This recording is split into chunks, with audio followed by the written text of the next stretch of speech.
दिल्ली का बॉस कौन? भाजपा और आम आदमी पार्टी के अपने अपने हैं दावे, लेकिन क्या है केंद्र के अध्यादेश की असली कहानी?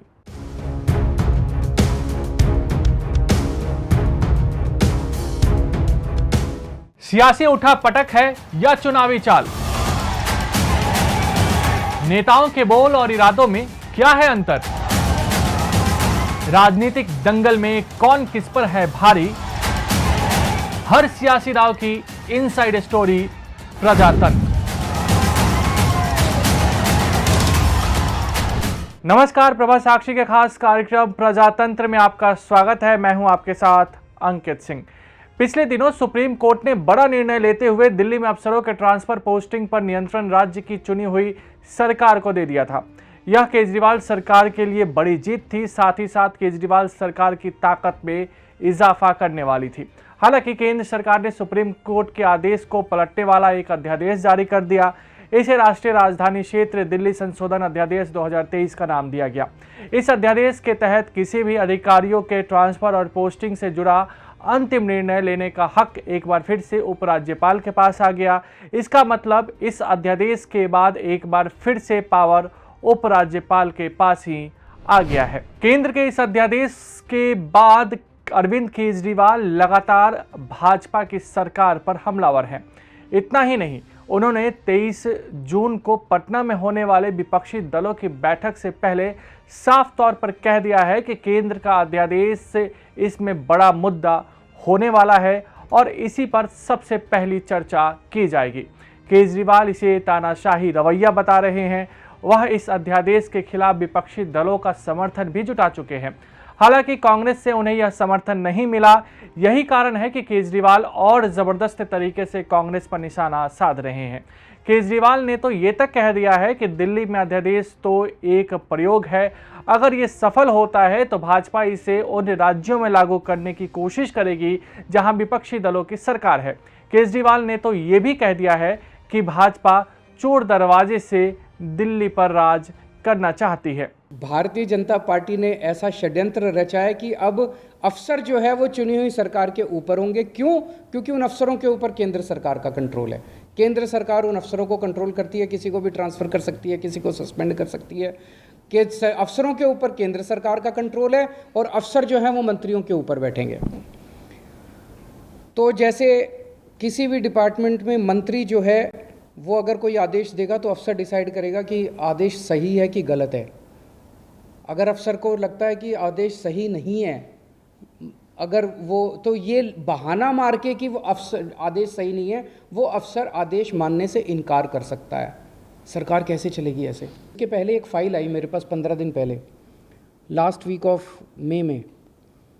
उस फाइल में वो एक ऑफिसर को सस्पेंड करना चाहते थे। उसको फाइल को पढ़ने के बाद मेरी 3-4 क्वेरीज थी, क्लैरिफिकेशंस थे।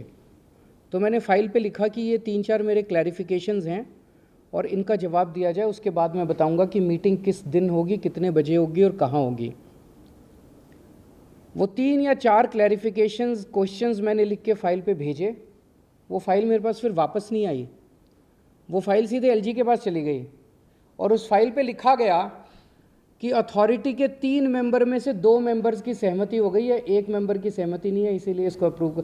तो वो तो हमेशा ही उन दोनों की सहमति है, वो तो दोनों केंद्र सरकार के ऑफिसर्स हैं और मैं ही उसमें अकेला हूँ।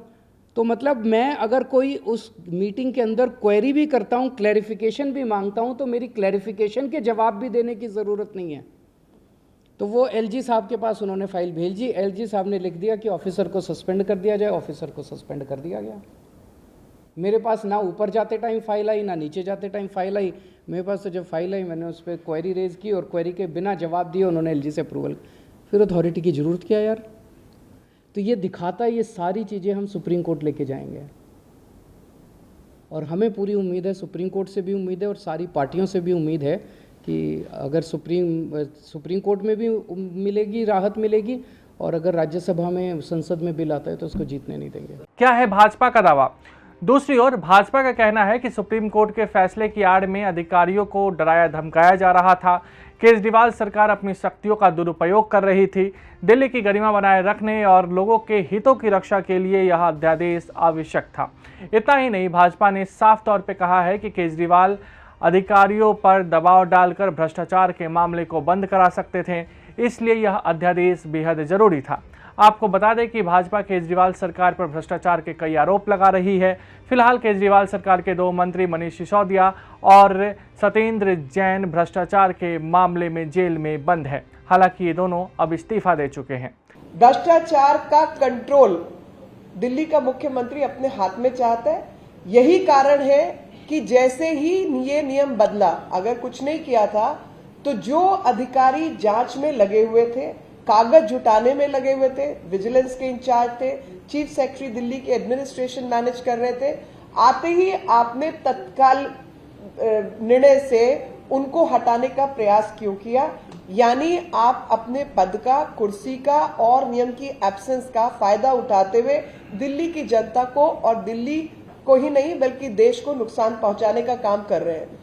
तो कोई भी कानून, कोई भी व्यवस्था, भले ही लोकतंत्र हो, अब पंगु नहीं हो सकती। और वो पंगु नहीं होने के कारण उसको अगर आपने पंगु बनाने का काम किया तो उसको सुधारने के तरीके केंद्र के पास और देश के राष्ट्रपति के पास हमेशा ही रहते हैं। अध्यादेश की क्या है इनसाइड स्टोरी? दिल्ली को लेकर केंद्र सरकार द्वारा लाए गए अध्यादेश को लेकर अलग अलग तरह से व्याख्या की जा रही है। पूरा का पूरा मामला दिल्ली पर नियंत्रण का है। इसके पीछे का बड़ा सवाल यही है कि आखिर दिल्ली का बॉस कौन है। कुल मिलाकर देखें तो इसको लेकर राजनीति लगातार जारी है। दिल्ली एक केंद्र शासित प्रदेश है, हालांकि समय समय पर इसे पूर्ण राज्य की दर्जा देने की मांग उठती रही है, लेकिन दुनिया में लगभग सभी देशों की राजधानी की पुलिस और जमीन केंद्र के नियंत्रण में रहता है। भारत में भी यही परंपरा है। हालांकि दिल्ली में भी भाजपा और केंद्र में भी भाजपा, या दिल्ली में कांग्रेस और केंद्र में भी कांग्रेस की सरकार रहने के बावजूद कभी भी राजधानी को पूर्ण राज्य का दर्जा नहीं मिला। दिल्ली की सरकार में उपराज्यपाल की भूमिका काफ़ी पहले से अहम रही है। सुप्रीम कोर्ट के फैसले से इसको झटका लगा था। हालांकि अध्यादेश से इसे वापस लाने की कोशिश की गई है। क्या ये भाजपा की चाल है? अध्यादेश को लेकर भाजपा के आलोचक साफ तौर पर कह रहे हैं कि भगवा पार्टी बैकडोर से दिल्ली को चलाना चाहती है, दिल्ली को नियंत्रित करना चाहती है। वहीं जो इसके पक्ष में है वह साफ तौर पे कह रहे हैं कि जब पहले से ही ऐसी पद्धति है तो अब इसका विरोध क्यों? दिल्ली में जो मुख्य काम है उस पर केजरीवाल को अपना ध्यान देना चाहिए। इसे भाजपा की चाल के तौर पर भी देखा जा रहा है। पहले विधानसभा चुनाव और बाद में एमसीडी चुनाव में मिली करारी शिकस्त के बाद भाजपा दिल्ली में बैकफुट पर है। किसी भी तरह से वह केजरीवाल को फ्री हैंड काम करने नहीं देना चाहती। दिल्ली में आरोप प्रत्यारोप की राजनीति चलती रहे, इसलिए भी ये बेहद ज़रूरी है। दिल्ली में सभी फाइलों की मंजूरी एलजी के जरिए ही होती है। सुप्रीम कोर्ट के फैसले के बाद इसमें बदलाव आया था। अध्यादेश लाकर एक बार फिर से एलजी को ये अधिकार दे दिया गया। इससे काम में देरी होगी और केजरीवाल सरकार के खिलाफ विपक्षी दलों को हो हल्ला करने का बड़ा मौका मिल सकता है। हालांकि अध्यादेश की असली परीक्षा संसद में होगी, लेकिन ये बात तो सच है कि इसको लेकर सबके अपने अपने दावे और राजनीति है। केजरीवाल कह रहे हैं कि भाजपा काम करने नहीं देना चाहती। भाजपा कह रही है कि केजरीवाल असल मुद्दों से ध्यान भटकाना चाहते हैं। राजनीति में जुबानी जंग का कोई अंत नहीं है। जनता भी यह समझती है और इसी के हिसाब से अपना फैसला लेती है। यही तो प्रजातंत्र है। अगर आप भी लेना चाहते हैं देश दुनिया की तमाम जानकारी तो आज ही सब्सक्राइब करें हमारे चैनल को। साथ ही नीचे दिए बेल आइकन को जरूर दबाएं ताकि हर अपडेट आप तक पहुंच सके।